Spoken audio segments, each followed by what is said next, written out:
So we talk about goals against and when does the clock start. Here's a lost battle by the forward on his wrong hand here. And we see how difficult that is. Now watch, it's going to come back to the defenseman. He easily has the partner here, but not in this NHL. He elects to punt. And we see, watch the time on the clock as Ruslan Saleh is going to go back for the icing. Now, off the ensuing face-off, I talk about, this is a win for Dallas, I talk about maintaining the dot line, maintaining space. Here's the defenseman on his wrong side, fails to establish his space with the semi-pick from Sador.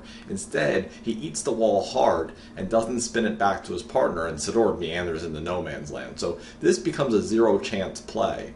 It's a turnover up the wall, and you're going to see it get banged back in here. It's a turnover, and Sador is caught in no man's land. Now, Mike Leclerc near the net as a righty, you could probably play the near side post more, but Sador just kind of stuck playing surrogate goaltender with a lonely Jason Krog in the slot, and just like that, it's Anaheim on the board.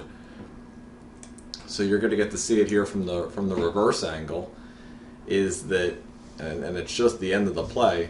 But watch here, Daryl Sador, there's no good spacing there, and he never provided support in the beginning, and then he has no spacing there at the end, and it's in the back of the net. We'll do another goal real quick here. This is going to be Mikey franchise. So watch him rev it up, but watch here Nicholas Havlat is lying just slightly outside the dot line. His stick invites slightly inside positioning. Ducks, again, they're in good shape. They got some help over the top that you're going to see here, and there's not a speed threat here at the line, so they're all right. But watch Steve Thomas over back check through the middle. Brendan Morrow, it's either an over back check or Brendan Morrow is covered in honey. And as a result of that over back check from the winger, it's the defenseman that scores. It's Darian Hatcher's only goal of the 2003 playoff.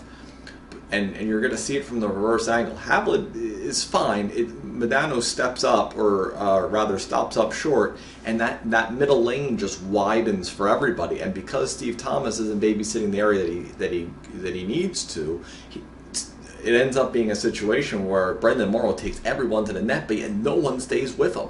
It's just bad defense, and that goes right through Giguère.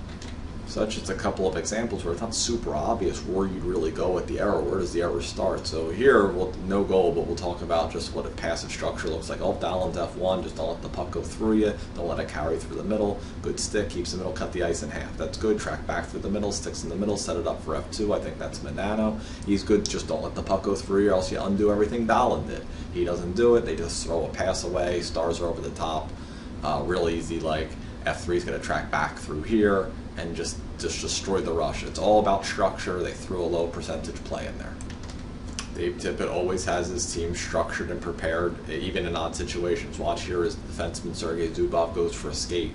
That's still Zubov. And on some teams, that's big trouble in Little China, but the Stars are going to defend this really well. It's a good amount of speed coming at them, and sometimes you'll see me talk about how headmanning the puck is dead. Well, we'll get into that another time, but here comes Leclerc. Hatcher's in the middle. This is Manny Malhotra inside the dot line. There's help over the top on Lisa.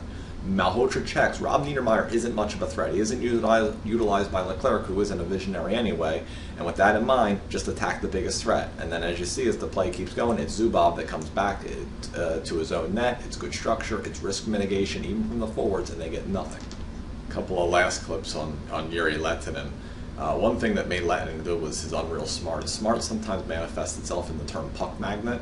Watch here. Just the puck is stuck to Jiri Lehtinen across all three lines, and then he gets a pretty good tryout, good stop by Giguère, and it follows the shot all the way to the net.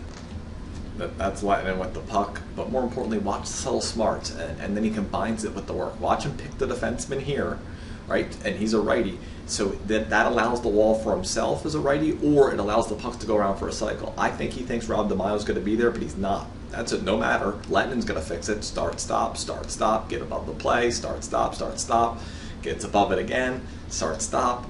And by this point, the Ducks have just had enough. So by the time they're even ready to even fish this thing out, they're so sick of Jiri Lehtinen that they're all set.